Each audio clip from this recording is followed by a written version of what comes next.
Along Route 66 in Carterville, Missouri, sits a tiny building on Main Street, showcasing the history of Superman. See right back here, and that shows the era of Superman. In the 90s, he had long hair. Larry Tamanin has collected the memorabilia for more than 30 years. He now displays most of that collection at his museum and ice cream shop. I knew they made Superman ice cream, but I never saw it. And so I just said, if I could get that ice cream to Carterville, you know, you got to have something besides the collection.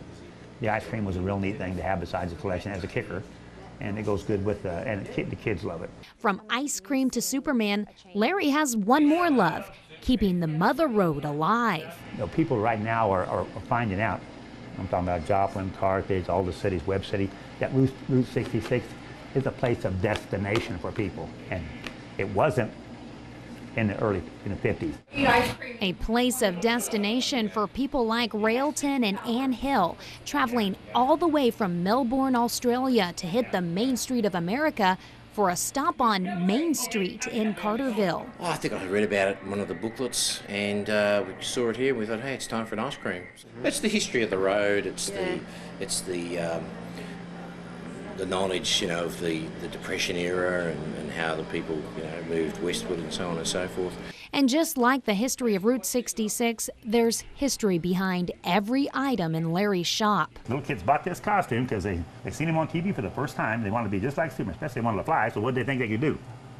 They could fly. They think they could fly. No, they couldn't fly. but they thought they could when they put that costume on. And unlike the kids hoping for superpowers, okay, I'm going to show you something else, okay? Some of Larry's memorabilia actually did fly, in from other countries. Look at the handle. Oh, it's a beer stein. There you go, it's a beer stein. That's the best made piece in the set, and probably the lowest production piece. Germany? Germany, that's why it's the best made piece. Germans make really good things. What's the S stand for?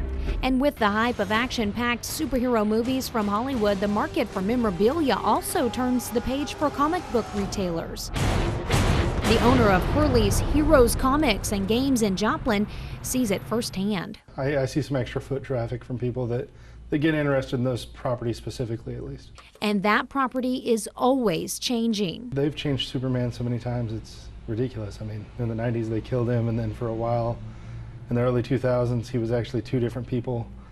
There was a red Superman and a blue Superman, and they were both made out of electricity. And with changes the Man of Steel has seen over the past several decades, there's always the potential for inaccuracies. There's something drastically wrong with that poster. What is it, Supergirl? Oh, no. Go ahead. Lady Liberty is holding her wrong hand up. Is that right? How do you know this stuff? Yes. Maybe we use X-ray vision to see through the mistakes, or maybe it's just about the joy collecting can bring. It's a fun hobby. It never gets old. I still collect. Truth, justice, and the American way. You know, everybody wants that. Reporting in Carterville, Missouri, Tawnya Bach for CBS News.